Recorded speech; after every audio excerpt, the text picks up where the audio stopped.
Dios le bendiga, amados hermanos. Le invito nuevamente al libro de Hebreos, capítulo 1, versículo 1 en adelante. Hebreos, capítulo 1, versículo 1. Leemos la palabra en el nombre de Cristo.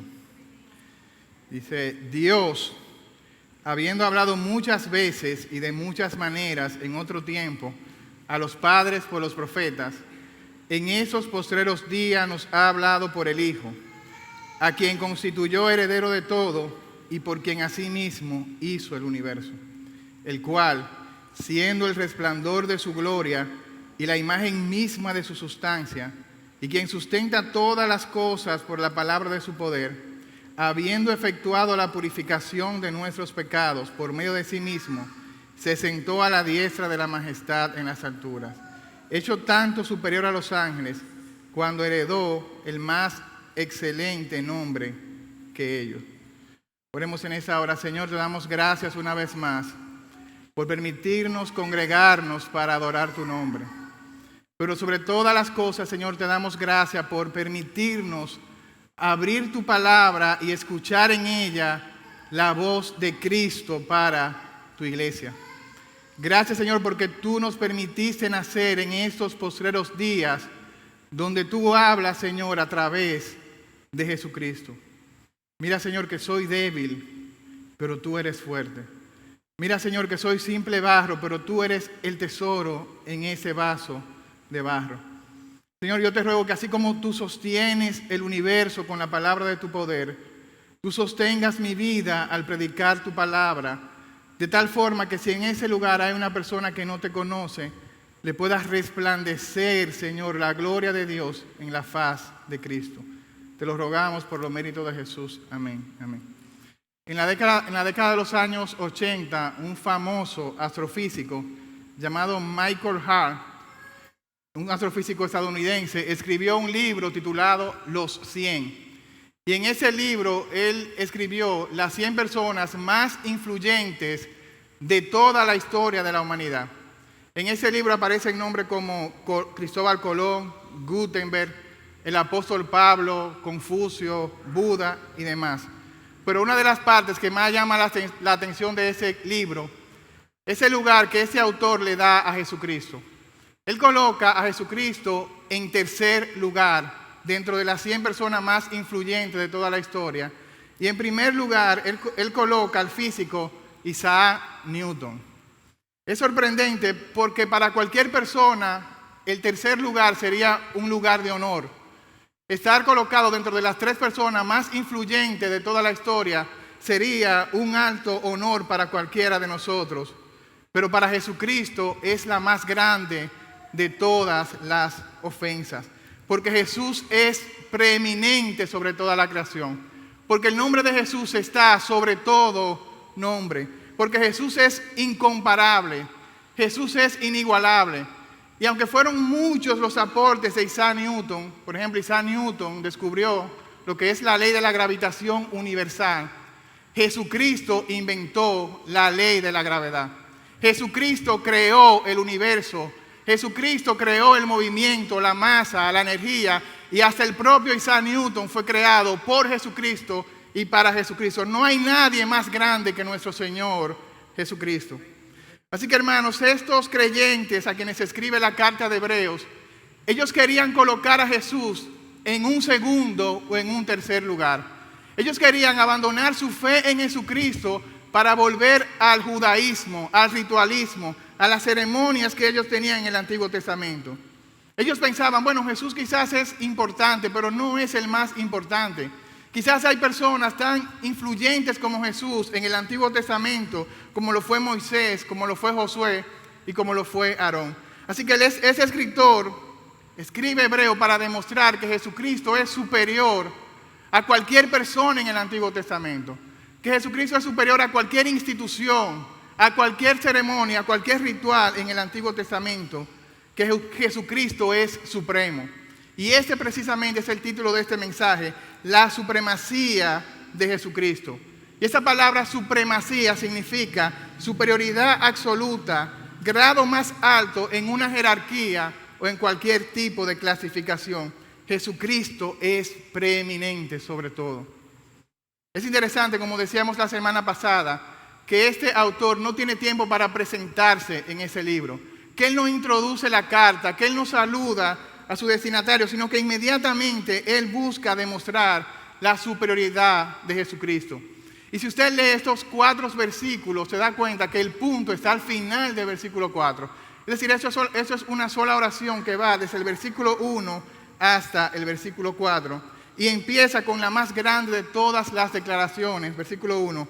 Dios ha hablado. El creador de todo el universo decidió hablar.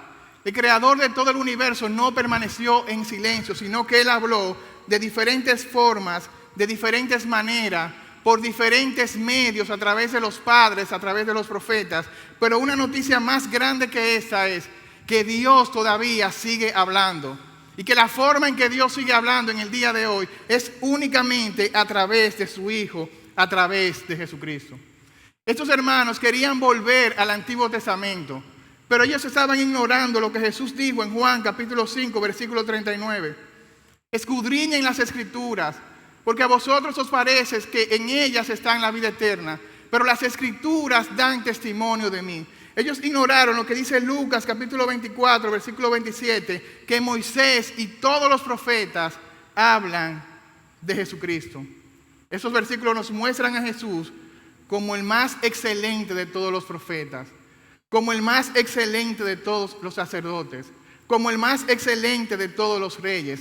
Él es un profeta perfecto, Él es un sacerdote perfecto y Él es un rey perfecto.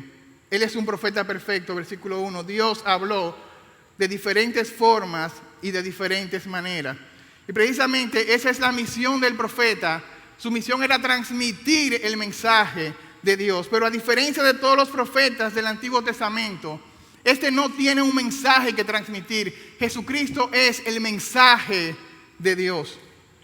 En el día de hoy Dios no nos habla a través de sueños, revelaciones personales, visiones, ángeles, sino que Dios nos habla a través de Jesucristo.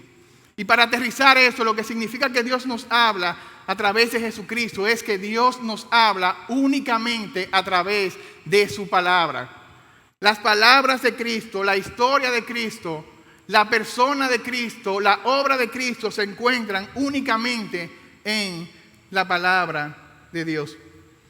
Él no es una revelación parcial de Dios, Él es la revelación completa de Dios. Él no es una revelación progresiva o en fragmentos de quién es Dios. Él es la revelación perfecta de Dios. Él no es una revelación incompleta de Dios, es una revelación suficiente de Dios.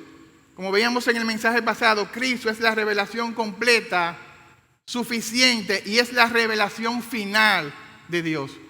Eso quiere decir que no hay una revelación después de Cristo, que no hay una revelación mejor que Cristo, que no hay una revelación superior a Cristo. De hecho, Gálatas capítulo 1, versículo 9 dice que si aún nosotros, dice el apóstol Pablo, o un ángel del cielo, o un pastor, o quien quiera que sea, predica un evangelio diferente al que se os ha anunciado, sea anatema, sea maldito.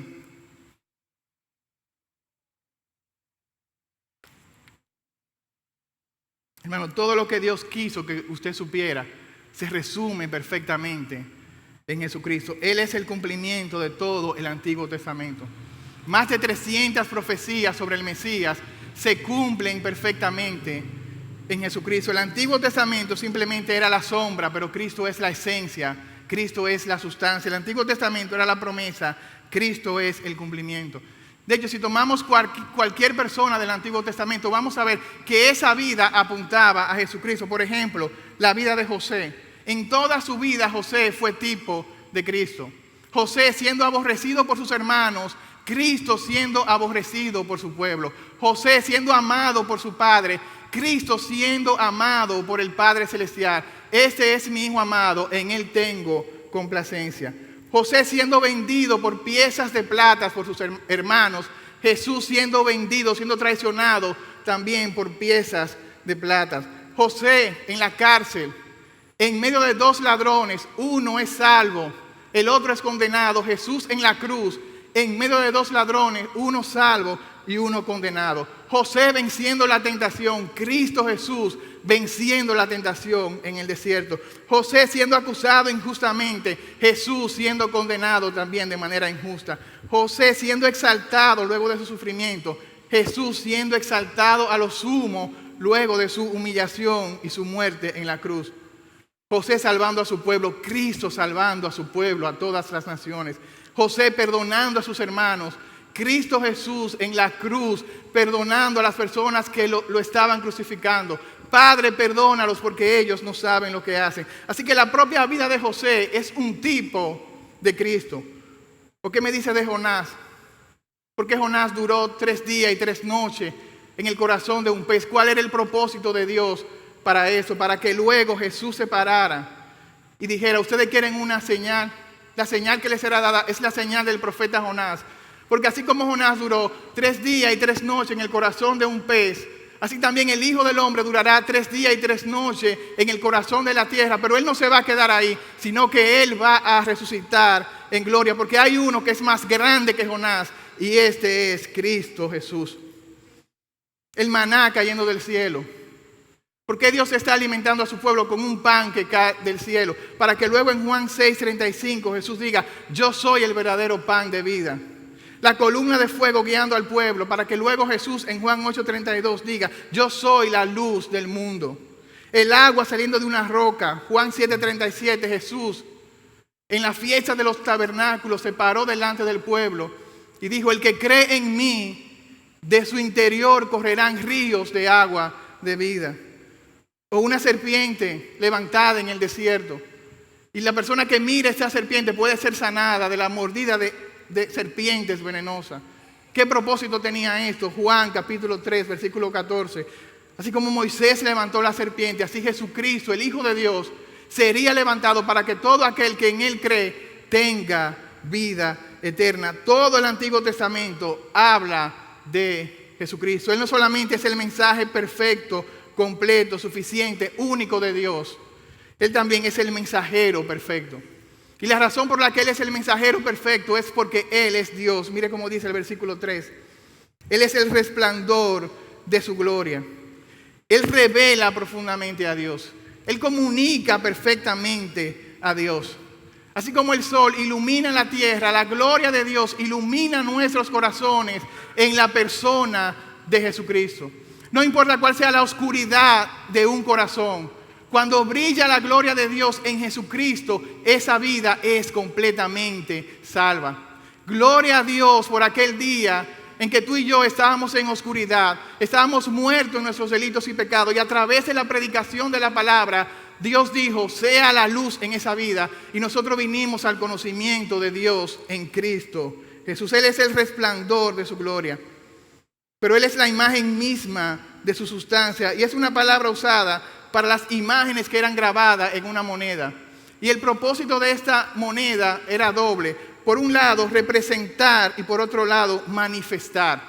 Así que cuando decimos que Jesús es la imagen, es el ícono de Dios, estamos diciendo que Jesús representa perfectamente a Dios. Que Jesús manifiesta perfectamente a Dios. Que Él es la expresión exacta de quién es Dios. Que Él revela de manera completa el carácter de Dios. Colosenses 2:9, que en Él habita corporalmente toda la plenitud de la deidad. Hermano, pero Jesucristo no solamente es el profeta perfecto, Él también es el sacerdote perfecto. Y la misión del sacerdote era llevar al pueblo delante de Dios. El profeta transmitía el mensaje de Dios al pueblo, pero el sacerdote estaba de parte del pueblo, intercediendo por el pueblo delante de Dios. Él era una especie de mediador entre el pueblo y Dios. Pero en esa mediación, Él no podía venir con su propia vida. Él tenía que traer un sacrificio delante de Dios, porque Dios había establecido en su palabra que la paga del pecado es la muerte. Así que si esa persona no podía morir, Él tenía que traer un sacrificio, un sustituto que muriera por él. Pero todos sabemos que esos sacrificios no podían aplacar la ira de Dios. Y lo que se lograba con esos sacrificios era un perdón parcial, un perdón temporal, no un perdón completo. Pero tampoco existía una ofrenda perfecta que fuera capaz de una vez y por todas de satisfacer la justa ira de Dios. Y ahí es donde entra el versículo 3. Vaya conmigo al versículo 3.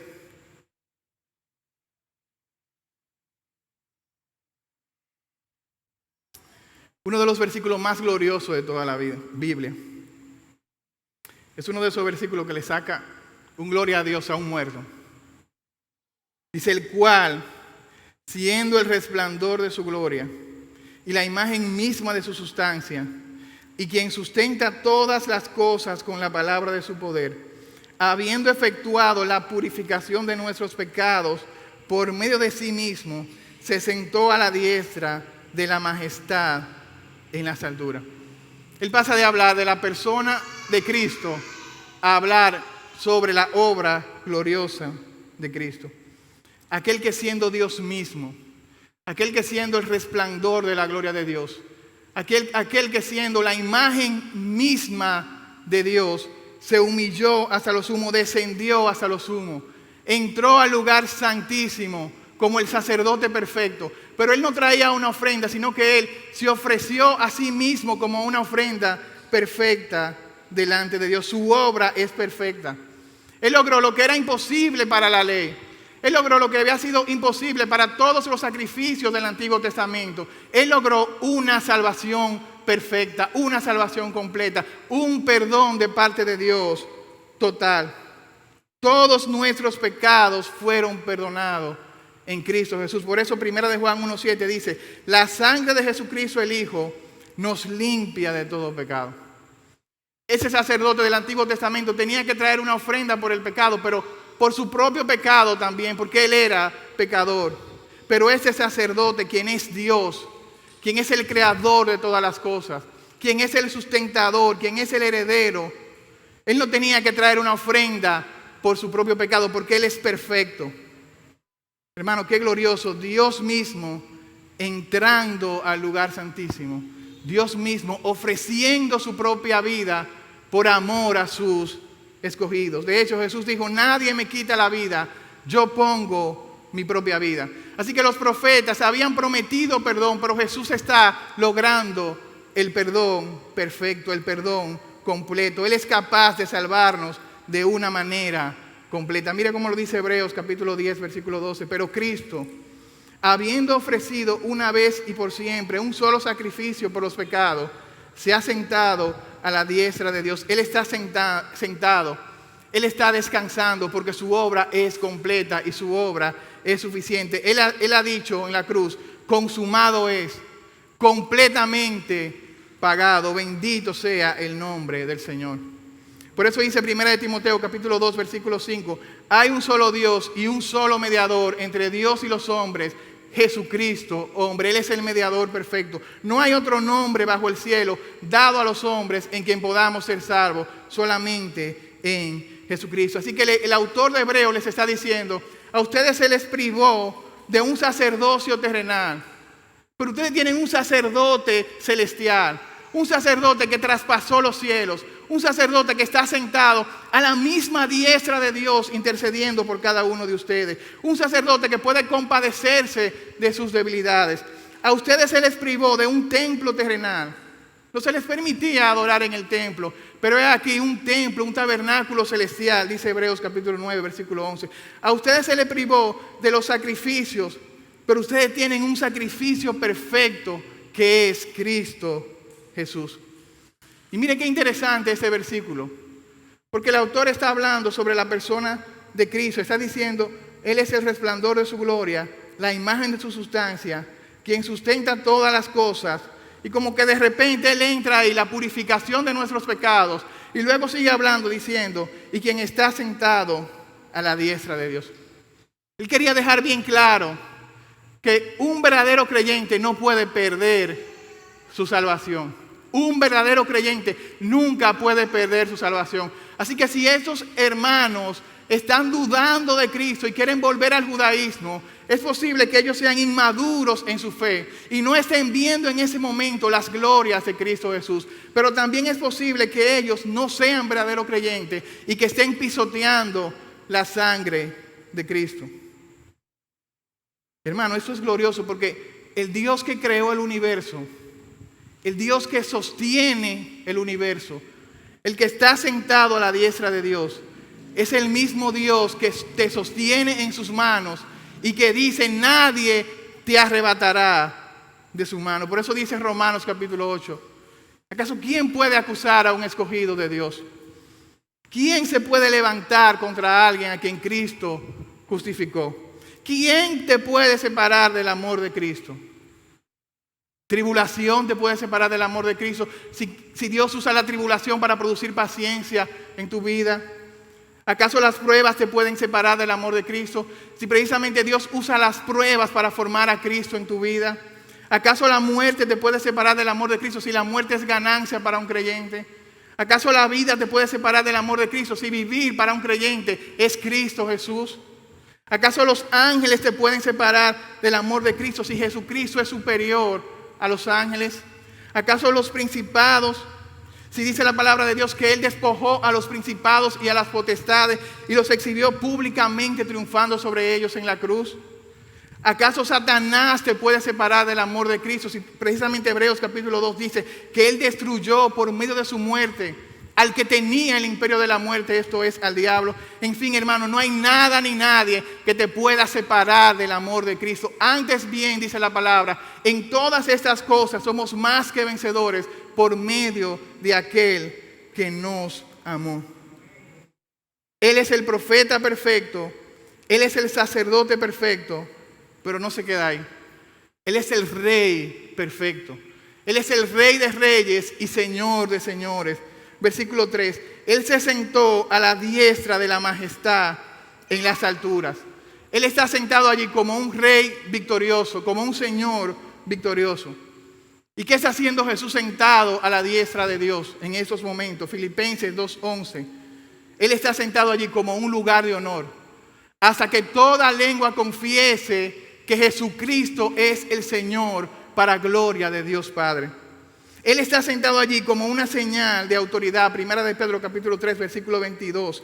Hasta que todos sus enemigos sean colocados por debajo de sus pies. Él está sentado allí para descansar porque su obra ha sido terminada. Pero Él está sentado, dice Romanos capítulo 8 versículo 34. Él está sentado para interceder por nosotros. Cristo en este momento es nuestro abogado y Él está intercediendo por nosotros. En esta semana salió una noticia que me llamó mucho la atención. Y es que la vicepresidenta de Estados Unidos, salió un titular que decía: primera mujer que asume la presidencia de los Estados Unidos. Y yo en ese momento pensé, bueno, se murió el hombre, se murió Biden. Y no fue así. Ella asumió la presidencia porque al presidente de los Estados Unidos le iban a hacer una colonoscopía, no sé si se dice así. Y ella llegó a ser presidente solo por 85 minutos. El hombre más poderoso del mundo tiene que dejar su silla presidencial porque le van a colocar una anestesia y se va a hacer una colonoscopía. Y ella asume la presidencia por 85 minutos. Cristo no está sentado en ese trono de manera temporal. Cristo está sentado en ese trono, ¿sabe de cuánto? Por los siglos de los siglos, Cristo está sentado en el trono. Desde antes de Él encarnarse, Él estaba sentado en el trono. Dejó su trono para salvarnos, pero luego volvió nuevamente a su trono. ¿Y usted sabe por qué Él está sentado en ese trono? Versículo 2. A quien constituyó heredero de todo y por quien asimismo hizo el universo, porque Él es el heredero de todo. Porque todo el universo le pertenece a Cristo Jesús. Porque no hay que hacer una determinación de herederos para determinar a quién le pertenece el trono. Todo el universo le pertenece a Jesucristo. Mire cómo dice el Salmo 2, versículo 7. Yo publicaré el decreto, dice Jehová. Mi hijo eres tú, yo te engendré hoy.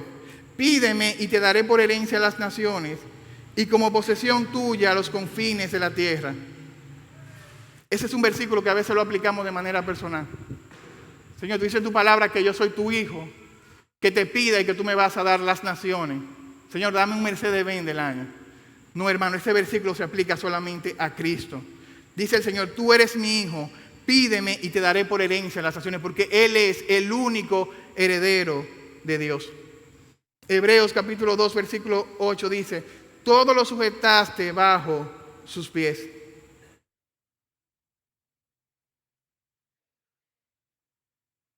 Y mire cómo dice 1 Corintios capítulo 15, versículo 25. Porque preciso es que Él reine hasta que haya puesto a todos sus enemigos bajo sus pies. Y el postrer enemigo que será destruido es la muerte. Él es el heredero de todo. Yo recuerdo que yo en una ocasión llamé a una persona que estaba vendiendo un solar. Y me interesaba el solar, así que le llamé y le pregunté, ¿cuál es el precio? ¿Cuál es el tamaño del solar? Y ahí me sorprendió que él me dijo, pero yo no lo estoy vendiendo el solar. Pero ¿cómo que tú no lo estás vendiendo si yo acabo de ver el letrero en el solar y tiene tu teléfono? Y él me dijo, lo que pasa es que ese residencial hay muchos problemas con una compañía que se declaró en quiebra y como que aparecen muchos dueños. Pero si aparece uno que dude de quién es ese solar, que me llame porque yo tengo el título de propiedad. Es decir, que hay personas que le colocan un se vende a un solar para que se sepa que ellos son los dueños de ese solar. El título de propiedad del universo está en las manos de Jesucristo. Por eso en Apocalipsis capítulo 5, usted ve a Dios que está sentado en su trono, que tiene un rollo que está escrito por dentro y por fuera, y que ese rollo representa el título de propiedad del universo, representa el plan redentor de Dios a través de la historia, y que se escucha una voz en el versículo 2 que dice, ¿quién es digno de abrir el libro y desatar sus sellos? Así que Juan, en aquel momento, por primera vez en el cielo, él está llorando. Y él está llorando porque no se encontró a nadie, ni en el cielo, ni en la tierra, ni debajo de la tierra, que fuera lo suficientemente digno para abrir ese libro. Así que uno de los ancianos se acercó a Juan, versículo 4, versículo 5, y le dijo, no llores, he aquí el león de la tribu de Judá, el rey de reyes. La raíz de David ha vencido para abrir el libro y desatar sus 7 sellos. Y dice Juan, yo miré, y en medio del trono y de los 4 seres vivientes, y en medio de los ancianos, estaba en pie, no un león, ahora está en pie, un cordero como inmolado, que tenía 7 cuernos y 7 ojos, que son los 7 espíritus que están delante de Dios. Versículo 7, y vino y tomó el libro de la mano derecha del que está sentado en el trono. Él es el cordero, él es el león. ¿Sabe por qué él es el único digno de tomar el libro? Porque él tiene el poder, porque él tiene el derecho, porque él es el único heredero de todo el universo. Hermano, usted sabe qué es lo más glorioso, que Romanos capítulo 8, versículo 12, versículo 17 dice que si nosotros somos hijos de Dios, también somos herederos con Cristo Jesús, somos coherederos con Cristo Jesús. Es decir, que todas las riquezas de Cristo también son nuestras. Así que yo no sé si tu padre, tu madre, no te dejó quizás ninguna herencia, o no distribuyó la herencia de manera equitativa, como muchas veces hacen los padres. O quizás uno de tus hermanos, que fue más astuto, como también hacen algunos de los hermanos, se quedó con toda la herencia.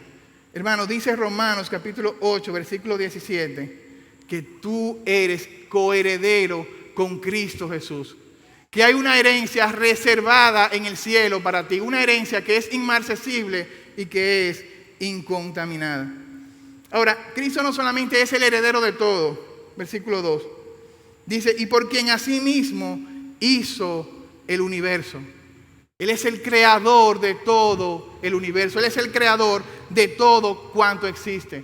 Cada metro cuadrado del universo dice Made in Cristo, hecho por Cristo y para la gloria de Cristo. Por eso Juan 1:3 dice, por Él todas las cosas fueron hechas y sin Él nada de lo que ha sido hecho fue hecho. Y luego Colosenses 1:16 dice, porque en Él fueron creadas todas las cosas, las que hay en los cielos, las que hay en la tierra, visibles e invisibles, sean tronos, sean dominios, sean principados, sean potestades. Todo fue creado por medio de Él y para Él. Y yo no sé si usted sabe lo que eso significa, que Jesús es el creador de todo el universo. Porque a veces leemos la Biblia como de manera fría y no pensamos en lo que nos está comunicando. Hermano, ¿qué tan grande es el universo? No hay una forma de medir el universo. Los científicos miden el universo que ellos llaman el universo conocido, hasta donde ellos pueden observar el universo a través de una medida que se llama año luz. Es decir, la distancia que recorre la luz en un año. Pero usted sabe cuál es la velocidad de la luz. 300,000 kilómetros por segundo.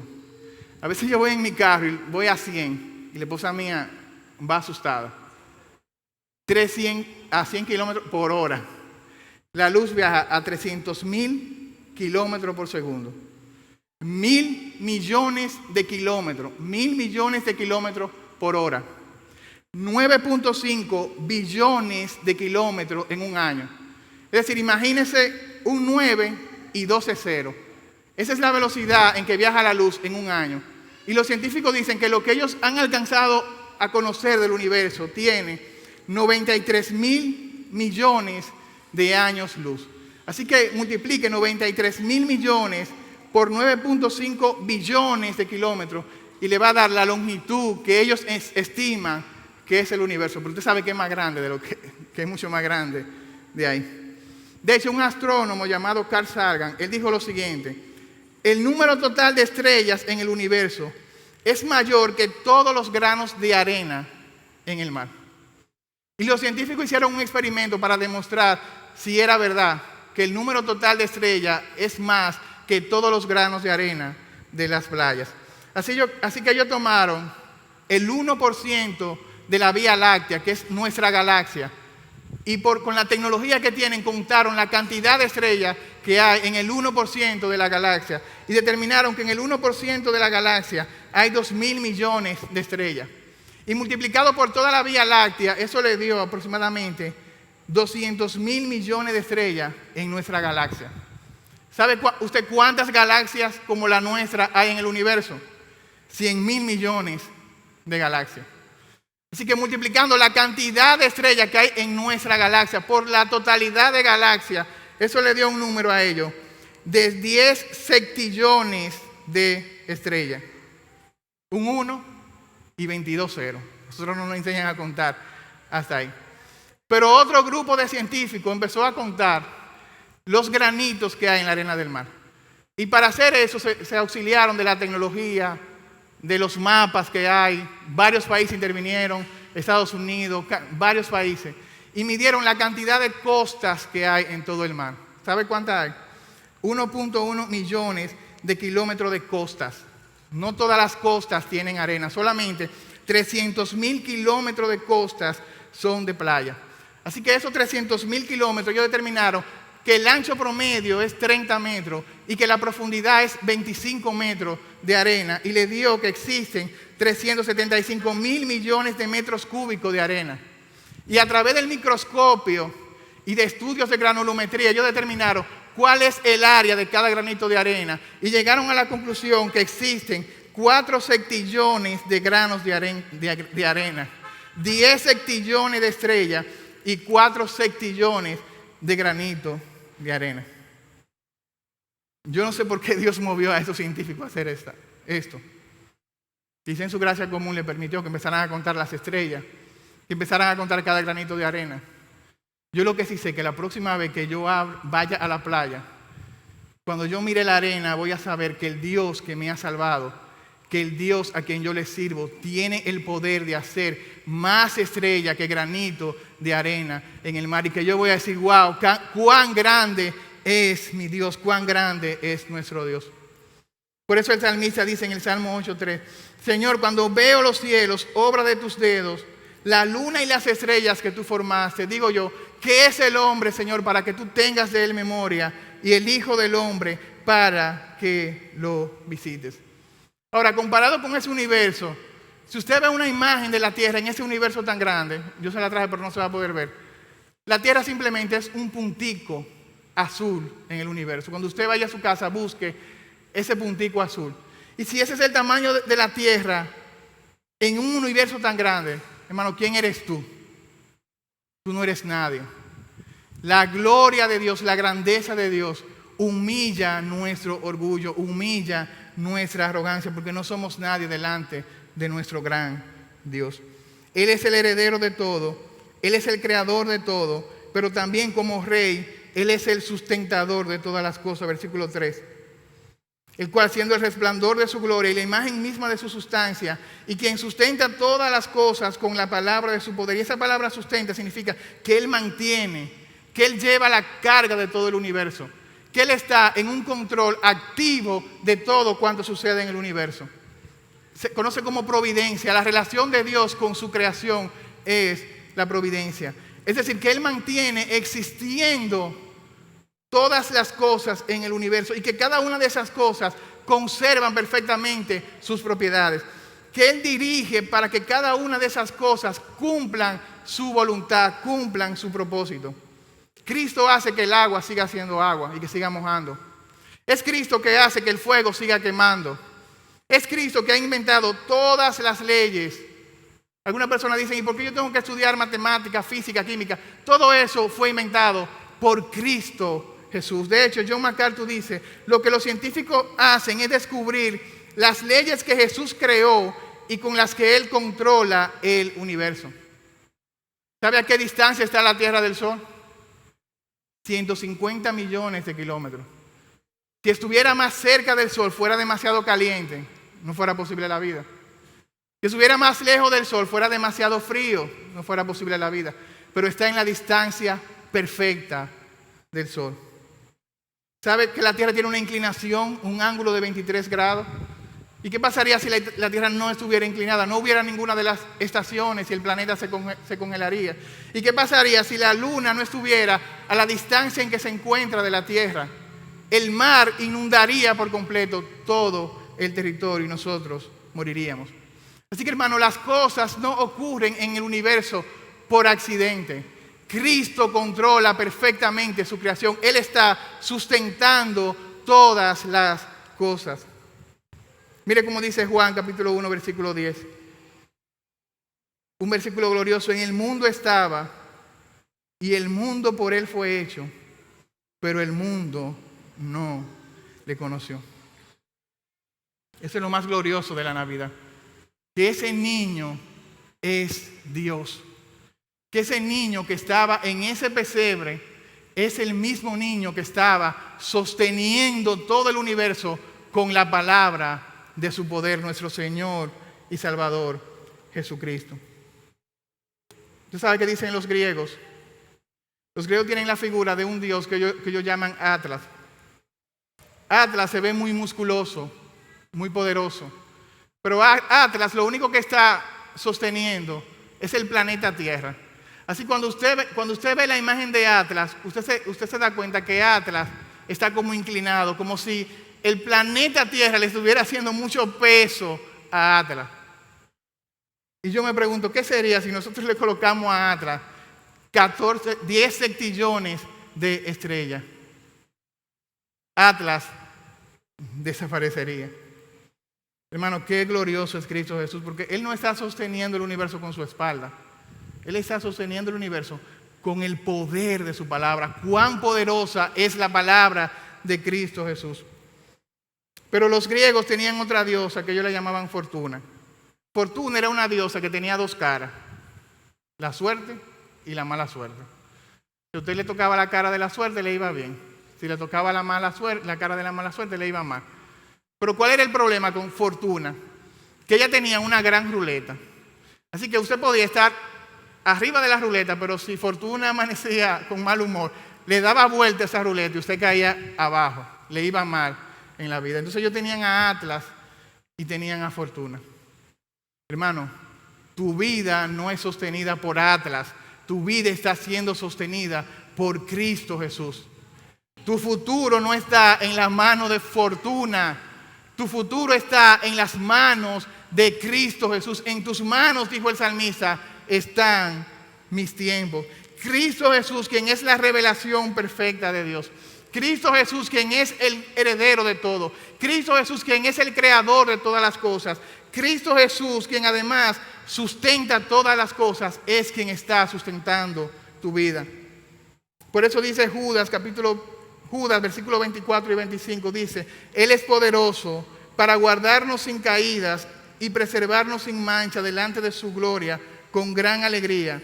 Al único y sabio Dios, nuestro Salvador, sea la gloria, la majestad, el imperio y la potencia, ahora y por todos los siglos. Amén. Así que, hermano, ancla tu vida en Cristo. Así se va a llamar nuestro campamento. Anclados en Cristo Jesús. Ancla tu vida en Cristo Jesús. No dejes de mirar a Cristo, porque el mismo Cristo que sostiene con una mano el universo está sosteniendo con su otra mano tu propia vida. Oremos en esta hora. Señor, una vez más te damos gracias por tu palabra. Gracias, Señor, por mostrarnos a Cristo Jesús como ese profeta perfecto, como ese sacerdote perfecto, pero también como ese rey perfecto. Gracias, Señor, porque tú eres quien ha sostenido nuestra vida. Porque si hemos llegado hasta aquí como creyentes, como iglesia, ha sido, Señor, porque tu diestra nos ha sostenido. Ayúdanos, Señor, a permanecer cada día más confiados en ti, mirándote, Señor, únicamente a ti, contemplando, Señor, tus glorias y contemplando, Señor, también tu obra perfecta a nuestro favor. Te lo pedimos en el nombre de Cristo. Amén. Señor le bendiga.